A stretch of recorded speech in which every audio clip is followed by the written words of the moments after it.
Hi, everyone. Welcome to today's talk. Today, it's not only me and Bella, but we also have a guest with us. So welcome, Victor.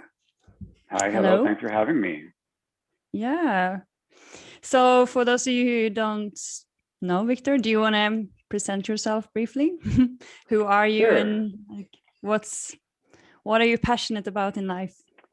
sure. I am Victor. I'm from Austin, Texas. I am passionate about serving others and being a voice to those who are seeking truth and have a desire to be led, and specifically into healing and integration, whether it's human design, astrology, or even in their shadow or inner child work. I have about 10 years of psych. And in that history, I became a therapist, more like an occupational therapist, not psych therapist. But in my own personal journey, I believe I have my own honorary therapy degree, right? And in that process, I also learned human design and astrology and just linked all that together, with certain sciences to do and partake in my own journey. And with that being said, I am now able to help others and to guide others should they choose and give me permission to do so. And this would be an excellent sounding horn for those who seek guidance as well. Thanks. Amazing. Amazing. Mm-hmm. Yeah, so today we want to talk about shame. And shame, it's a big topic. And I think we all have different relationships to shame in our history, in our way to relate, and in our sexuality. And of course, there's a lot of shame around sexuality, around our genitals, like in our cultures. I think in most cultures in the world, there's a lot of shame connected to sexuality. And we're going to talk about our own experiences and like how we face shame and maybe how we overcame it and what our relationships to shame is in terms of relating and sexuality. So yeah, that's the topic for today. Who wants to start? Who feels like, yes, I want to say something about this? Want to share I'm something? curious, when we asked you, Victor, we gave you a few options and you said, I want to speak about shame. And I'm actually curious why that was like such an easy choice for you. And yeah, that's my biggest curiosity right now. Well, in my culture, being raised, shame was a tool that was used against children, obviously. And when it came to masturbation and self-pleasing, it was a huge no-no. So being raised, I was shamed because of these acts, but at the same time, I watched all the masculine just, you know, um, go after these women and just make them idols. And women as well, they were just behaving in certain ways where it contradicted what they were showing me or teaching me in regards to shame. So I think it's a big topic growing up for me because I've had to overcome these obstacles and realize that my sexuality and my acts of pleasure are not shameful at all. They're ways to release and express myself. And in my latter years, I've integrated a lot through sexual act. And from that, I've had a lot of release and integration and healing from shame. So that's why I wanted to speak about it. And what was the culture? Like, do you feel like it's in all culture? Was there anything specific with what you grew up, so we kind of can see you a little bit in front of us, like what did you grow up in? Because you are here in the States where I am too, but it looks like as me that you might have some other origin or some other culture, religion as well. In the Latino Hispanic culture, I grew up around toxic masculinity, lots of machismo. And from that, it was do as I say, not as I do. And I was consistently shamed for feeling into my emotions and what I wanted to express myself in. And I found myself consistently acting out my sexual desires in secrecy and finding certain sexual partners in secret because it was such a bad thing, right? And going from that, I saw sex as something that was insidious or a sin or, it's things that we shouldn't do or it's bad. And from that construct, it just was not a healthy place for me, because I didn't treat it as healthy, as good for me or for my partner as a whole. And it really took a toll on me. And it took a while for me to get over that and to really see sex in a positive light like I do now. So that was a background that I've had, and it's still ongoing. You know, I still see it in youth to this day, where sex is not treated in a healthy aspect or in a positive light. It's still projected with shame.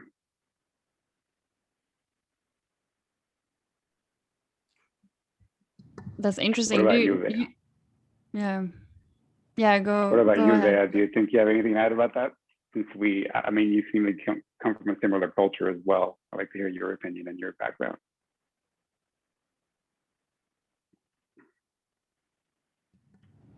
Anna, were you speaking? No, I think the word is yours. I think Victor passed over to you, so go Okay, ahead. I didn't hear. What did you say? You said Oh, you didn't hear? No, I didn't hear. I was just curious about your background and your opinion with shame. Yeah, it's interesting. So I'm half Spanish, half Swedish, and I kind of grew up in very much two polarities. In Sweden, you can be 14 years old and you bring your boyfriend home and he can sleep in the house and have breakfast with the family. And they might even like tell you things about, you know, how to do, how to not do, or like if, you know, what a condom is, and, you know, if you are taking the pill, like, and you're 14 years old, and that is completely normal. In my house, it wasn't, because my dad is Spanish and he had been raised in a Catholic school with priests. So he was like, not before you get married. I don't want any boyfriends here. And my mom was like, well, but if at least if we know who she's with, it's better that they come home, you know? And he was like, no. So for me, it was weird, because my culture was really just like super open, and there was no shame in a way, in the kind of like, in the sense of like what other people felt, you know, thought about you. And then of course at home, it was very different. Then I feel the part of being young, it's, even if there is no shame from like how they see it from the outside. Of course, when you discover your own sexuality and you're with a new person, and you know that, you know, in the beginning, maybe you're dating, you're 14 years old, you don't even know if you're girlfriend and boyfriend, like how to relate to that yourself. It's that is not like, I don't know if shame is the best word, but there's of course an insecurity of how to do and what to do and how fast to do. And I think that is the thing in Sweden in a way, because we aren't constricted by, or at least I wasn't, we aren't constricted by religion or even by culture. It's like everything is on your own shoulder. Like, what are you supposed to do? What are you not supposed to do? And, you know, some girls were called horse or mattresses, and, you know, and then that is, but if you don't do anything, then, you know, you are not cool. So for me, it was more the navigation of knowing that I completely decide, and where do I want to be on that range, I guess. And then for me, I think as I was listening to my heart, it was kind of easy to decide still, but I felt like it was like not so easy to navigate. Thank you. Yeah, I don't recall any like shame from my, you know, family or upbringing in terms of sex and relationships. It's really like Bella says, like, yeah, if you had a boyfriend at 15, like you would bring him home and you will have dinner together, he would sleep over, and yeah, everything, like we talked openly about things. And of course, it's not like you share with your parents like what you do, but it's understood from their side and it's respected. And I think I've been encouraged in life to have fun and like enjoy a lot. So I haven't been restricted in any way, but I have experienced shame, but more connected to my body, I think, and more from a young age, you know, like in a changing room. I remember that so well, like hiding my body, and also around, you know, menstruation, you know, like that was like a big shame, like as a teenager, like how to, you know, hide this and how not to like reveal that you are on your period and things like that. So more connected to the female body. And yeah, those things were more like shame, connected to shame for me. And like you said, Bella, like, I mean, we read about this, like I grew up in the 90s, you read about all this stuff in the teenage magazines, like the questions and answers, like that's where you get your like sex education in a way. So So there was no like Google back then. But also when it comes to sexuality, I think I had some shame around like expressing my true desires and like revealing my inner slut, I think, because when I had a boyfriend at like 18, 19, I was so like, he wanted to watch porn and he wanted to do this and he wanted to do that. And I was like, no, no, no. And it's wrong. And it's not me. And I'm a feminist. And I was so like resistant to everything. I wouldn't even try to feel how it feels to actually watch this porn or actually try something new. Like I was just like, no, no, no. And yeah, to me it was connected to shame because it was like dirty, it wasn't bad, it was like no non-feminist, you know, like so. But then the day I let go and actually just let myself go, I mean, just removed all the values in a way and just let myself surrender, then the shame slowly disappeared, of course. But yeah, I can remember that clearly, like so much shame around, yeah, like really revealing my true desires, which probably were there, but I just like made up the stories, like this is what I like, this is what I don't like, and of course I'm not going to watch porn, of course I'm not going to do that, oh no, no, no, you know. Well, So we weren't really taught how to express ourselves as children or as teenagers. So when we're being raised, we're not told this is how you express these emotions or those emotions. So we're just learning as we're going along, just like we had mentioned earlier. So as adults, we feel ashamed to speak our truth, and we have this fear of not being accepted because of some culture, some geographic, or where we come from. And out of that expression, you know, we just don't say anything and just receive what the masculine or what the feminine wants to do. And I have experience with that.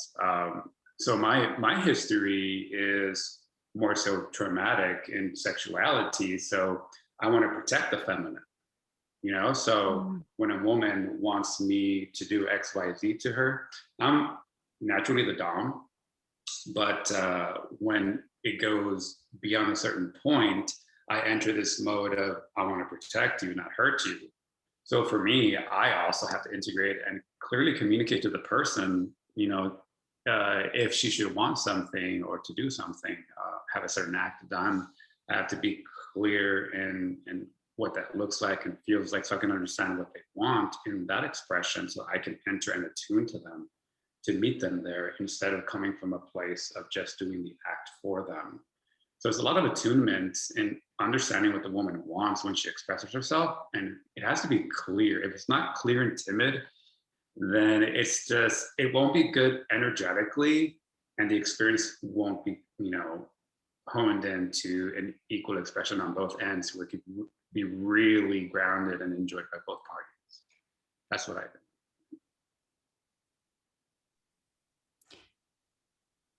yeah, absolutely.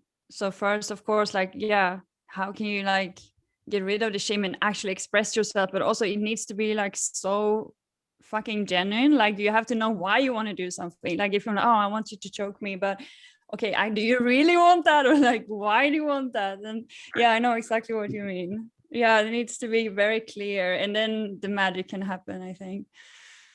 I think it's the progression. I think you know, when we learn to express, we express the lowest form of what we believe that to be in our senses. And then it gradually rises into the ether, into something else, something higher. And at first, it's, I mean, quote unquote, dirty or naughty or filthy or slutty, whatever that may be, it doesn't matter. But if it's safe, loved, and accepted, then by all means express that and enjoy it. But eventually, I think we come to certain levels where we experience that on a deeper state, and the requests are more, in a sense, holistic, spiritual versus animalistic in the limbic brain, as far as, you know, just fucking, feeding, fighting, fleeing. It's much different after that, after months or years, maybe with one person or multiple people, who knows? It's all subjective. So. Yeah, I totally agree. Then it gets more into being, not do this to me, or like yeah, went to a workshop this weekend about power play.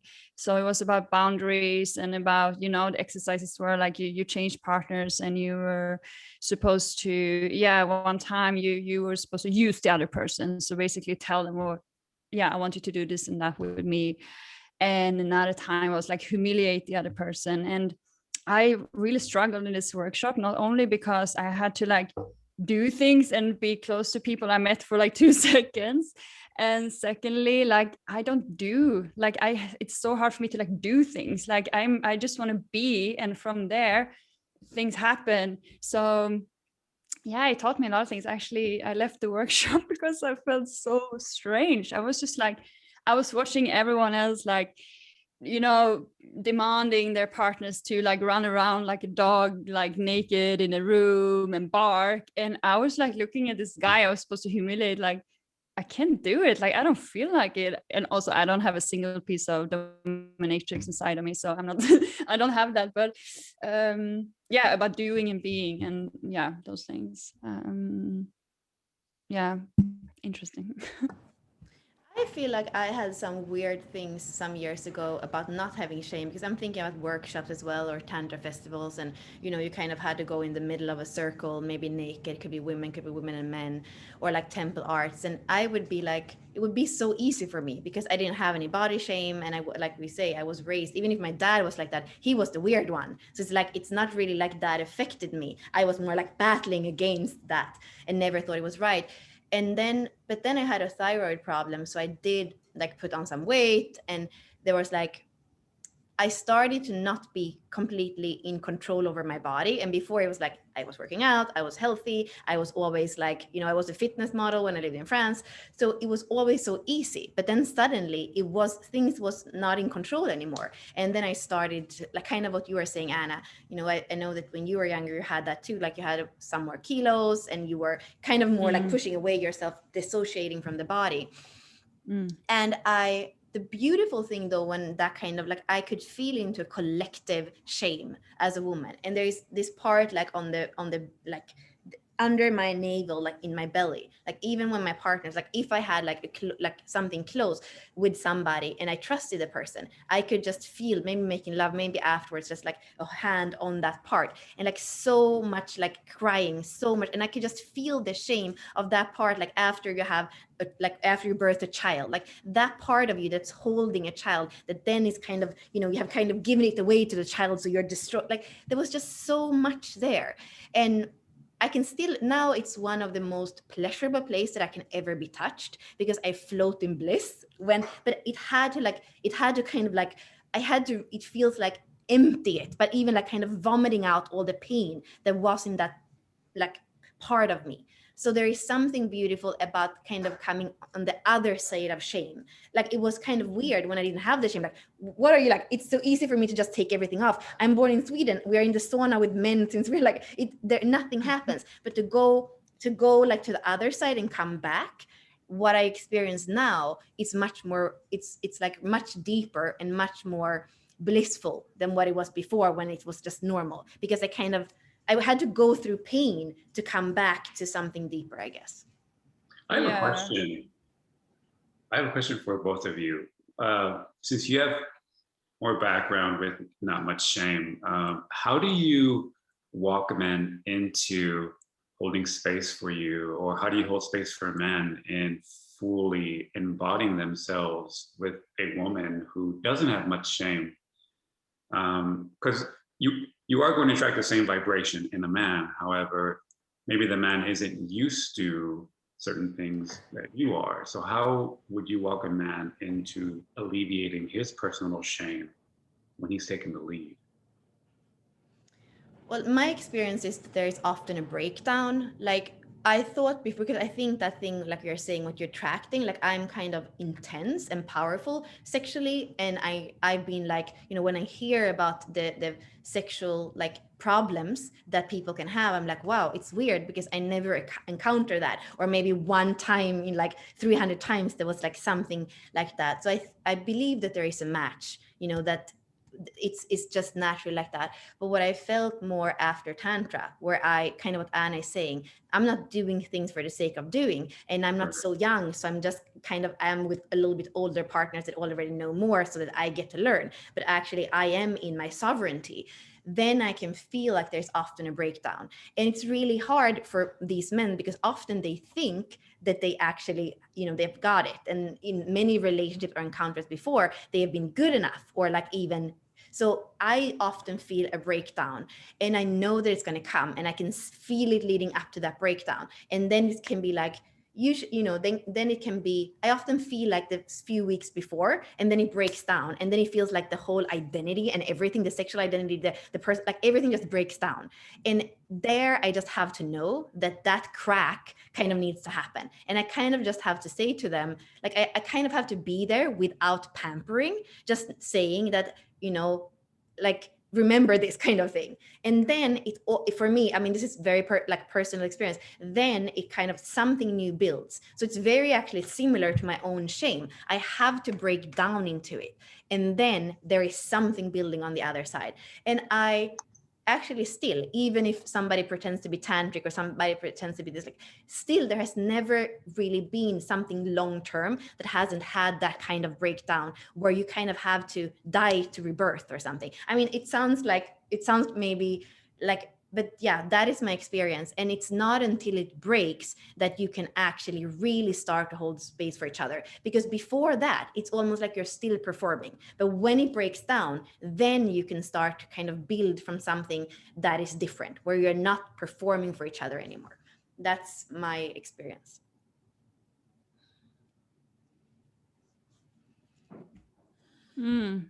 So yeah, for me, if I'm with a man who maybe has more shame or insecurities, usually I have some effect. Like I don't know, I radiate my energy, and they usually feel safe with me and they can express with me. And but yeah, of course, there's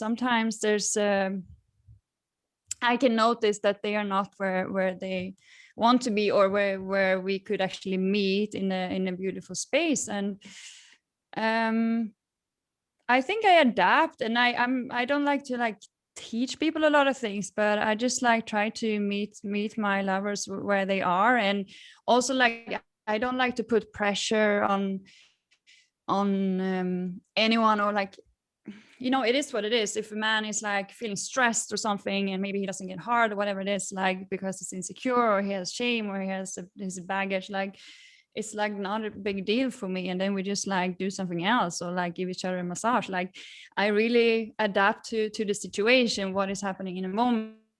I never have like expectations on, oh, I want it to be I think it's more interesting to meet people where they actually are and see what we can create in that space. But also I had moments where I actually maybe walked away from those connections because I didn't know what to do really, and I didn't feel satisfied, and I felt we were too far away from each other. But also, like, I haven't had like a long-term conscious relationship, I would say. So I more had like short terms, and then you don't get to dive so deep into these things that you can actually go on this journey and break down and build up and meet again. So I more had like the past years, I had more like short-term relationships and lovers. But yeah, I've always found it a lot more easier to express myself with short-term relationships. It's the long-term relationships that are the most difficult, because there's a lot of expectation that builds up, and then projections and whatnot, and it's not necessarily more work, but you have to really be dropped in and clearly communicate, you know, what's going on. Bea, I wanted to ask, after you answered, do you think what you had said regarding that when you start to see something drop, is that an expectation, or is that just out of experience from hyper observation in history and doing the things that you do in the sexual manner with the partner? I mean, for me, the deepest wound is always sexual. And when you, like you say, when you're enough time with somebody, like everything is here to come up to the surface. That's why we relate, to see ourselves in the other and to bring up that part that we haven't brought up. So, you know, and it can be like, you can start to see a tendency. And it can be a sexual tendency. And you're like, I'm watching this now because you're always doing this, or there's always this grasping, or this, like you start to see a tendency. And of course it can be in yourself too. You're like, my God, like, why am I doing this? Like, why do I observe myself having this tendency?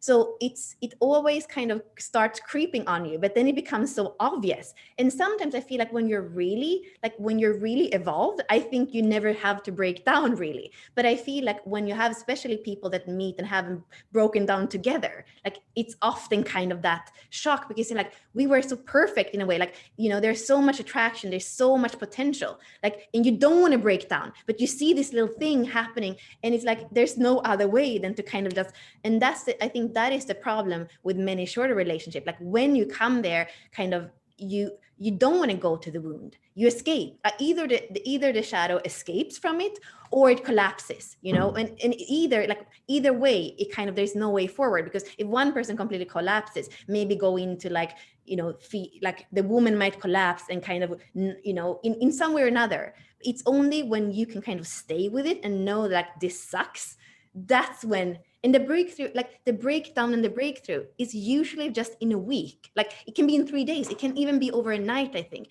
But it's almost like if you don't allow it, it's like if you take ayahuasca and you're like, okay, I'm not gonna purge. Like it's gonna be harder than to just allow it to come out. So there is a similar thing there for me, where I know that you just have to sit through it. And I know that if I adapt to my partner and meet they where they are, instead of facing what's there, I know I'm not going to help them. And like Anna say, I know we're going to have to go pathway. But if I can be there, and if I, you know, and often that's my longing too. I want my partner to be there when my ego dies, or whatever part of me that needs to shed, so that I can come out like a snake that has new skin. Like there's nothing more cool than that for me. But then again, that's my way of seeing life. That's my way of seeing relationships. And I understand also that that's not for everybody. I think this ties in well with shame, because in the actual moments where you feel like you're breaking down, that's the opportune time to express yourself in vulnerability, to say why you're feeling shame to XYZ, so your person can clearly understand where you're coming from and meet you at that level. So that way you're still reattuning to each other, and one doesn't drop so far where they can't come back, or, you know, recalibrate. So I think it's clear communication in that shame, in the vulnerability, to really bring about attunement and recalibration, to keep going and experiencing something beautiful, whether it's sexually or just an intimate conversation. It doesn't matter. You know, I think that's a choice too, because sometimes the shame can be a reason for us not to go there. Like Anna, no, porn, no. Like you're kind of closing the doors because of your shame. But if you choose something different, if you choose vulnerability, or, you know, if you choose to show who you are instead of closing the door with shame, then there is another possibility. So maybe even asking ourselves, well, like, why do we choose shame, and what's on the other side of it? That can be, for me, like that can really be a game changer. And I think that that's especially if we have like religious, like if we have all this conditioning, at the end of the day, we kind of have to choose, am I going to feel shame because I'm going to go against that, or am I going to feel freedom and sovereignty, and am I going to choose beyond the shame somehow? Mm-hmm. I mean, I could be projecting shame for how someone looks, how someone smells, or how they act, or I can have the shame myself. But I think the reasons why people have shame as a protective shield is because they don't want to be rejected. I don't want to be rejected. But with the more practice you have of being rejected and not taking it personal, you're okay with letting it all hang out. You know, it's perfectly fine showing your true colors and being vulnerable and not feeling shameful anymore. And then if the person meets you there, wonderful. If not, that's okay. You just move on to the next person that you're calibrated with in your vibration. It's all good. Yeah, maybe risk taking. And then I feel like maybe you can say more about that, because I feel like you are a risk taker.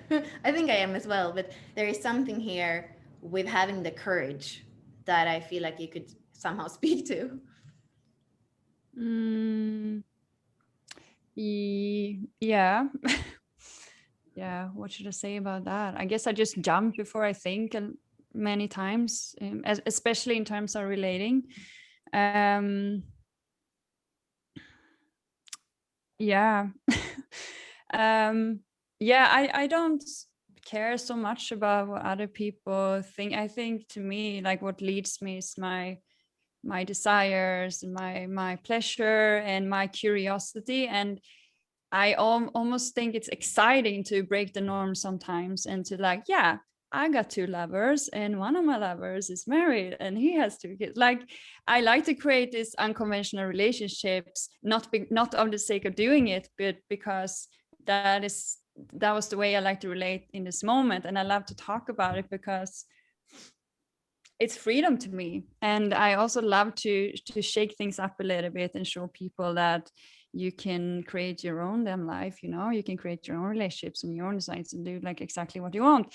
And I also have experience from the swinger scene and say kinky parties and things like that. And that's also a place to like let go of the shame and all the stories around yourself, and also like dive into like literally dive into a costume, like dress up like someone else, or like emphasize your own desires and characteristics and be in these environments. That's also very liberating sometimes, or it has been to me at least. So I get motivated to like break the norms. I think like that's liberating to me. And I don't care. I don't know. I think it's just, I can care about other things. Sometimes I can get insecure in like social context, or,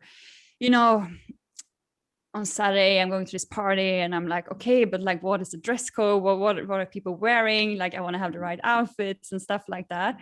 Like, that's a normal party. But when it comes to sexuality and relating, I think I'm more the opposite.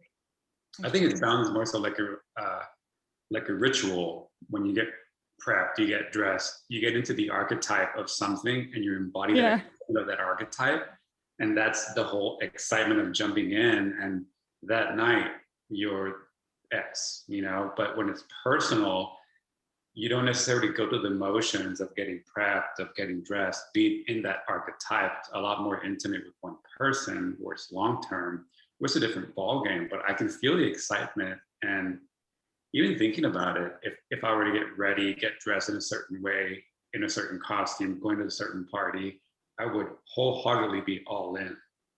Yeah, and it's not only to be another character. I think it's the playfulness also that plays in. You make it playful, it's fun. So that plays a big part, I think, to me, like making it playful. And what if we can add playfulness in all kinds of areas in life? Just see it more like less seriously and just like, yeah, play a little bit more. I think that would reduce a lot of shame and insecurities. I agree. Okay. Do you have any advice to people to, if they feel like they have a lot of shame around sexuality, for example, like what can you do? I think I can only say what's worked for me and for the people that I've helped is get to know yourself, spend time with yourself, try to know your likes and dislikes, and experiment with yourself. And then when you feel like you're ready to express and state your needs, state them to people that you trust at first, because it's going to be difficult. And in that process, then you're going to feel free. And in that freedom, you're going to just let it all hang out. And in that process, guess what? You go back down to the first step, is you try it all over again as you let it all hang out in privacy, and then you keep on going up. And once you recalibrate yourself to feel comfortable, I believe that it's best to find someone that you trust to experiment with. And then from there, you can express yourself out into a larger circle. And with that, then you're able to be honest, vulnerable, and just forward with people, and not waste any time or any pain, being hurt or rejected because you don't know what you want and you give yourself away. That's my advice. Yeah, I love it. Thank you. Makes a lot of sense. Go back to yourself. Needs to start there, I think, too. Bella, do you want to share something?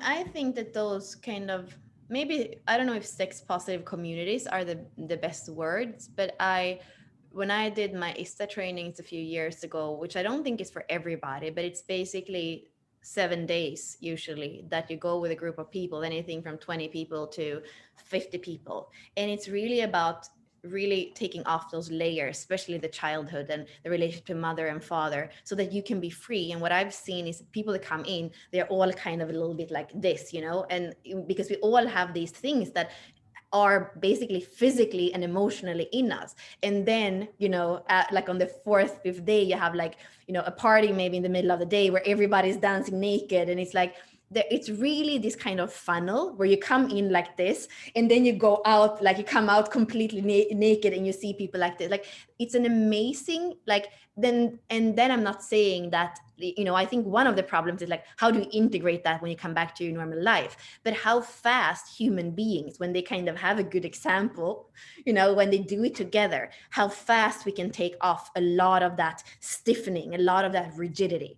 So for me, there is something really with the collective. It's a work that we do on our own, but it's also really helpful to be around people that have kind of surpassed that, and be like, if they are so natural, then, you know, you want to lean into it a little bit more. So surround yourself with people that are open and open-minded and open, you know, that for me, it's a very good way of doing it. And communities where that the value is on liberation, not of the opposite. Thank you. Yeah, thank you. What about you, Anna? No, I agree with both of you. I don't have a lot to add, but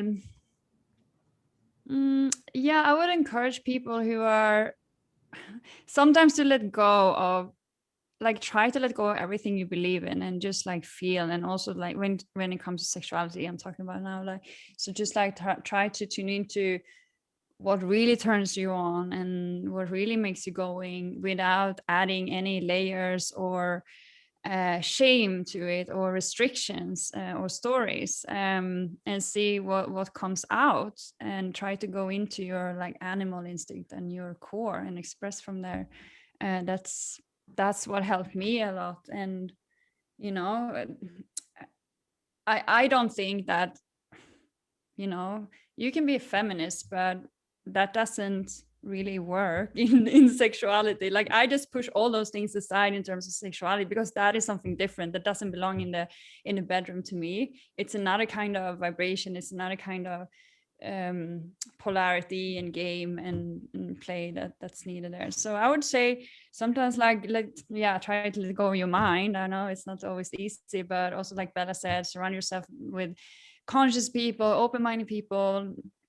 I moved to Bali recently, and I got connected to a big conscious community here, and I started to go to ecstatic dance, for example. And I'm a dancer, but I like couples dance. So that's what I've been doing the past 8 years. I haven't really been to clubs dancing by myself. And actually, I don't like it a lot. And it's not a lot of shame, but yeah, a little bit of shame, but like uncomfortable feeling. But when I went to ecstatic dance, I fucking had a full body orgasm on the dance floor. Like, it was crazy. And that's like, because I was surrounded by all these open-hearted people, and I was in the right context, and I felt safe to express, and I felt like I could feel the music in a totally different way.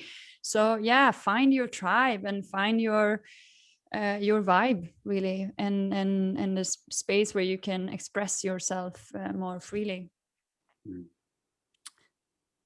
Yes. Okay. Yeah, this was a really good conversation. I was enjoying it a lot. And I think a lot of people can resonate with these things. And it's an ongoing process. I think we cannot be totally free of shame, or maybe we can, but it's something we need to work on. And like you said, Victor, always come back to yourself, and then like come back to yourself again. That's something that's very personal to me. Always just to find out where you're at that moment, because you could be flying high and going to all these locations, retreats, and spending weekends here and there, and then you just lose yourself in someone else's energy, and you just don't know where you're at. So you have to recalibrate yourself to understand what you want at that point. Yeah, I love it. Okay, guys, thank you so much for today. And yeah, Thank you. wishing you a lovely day. and night.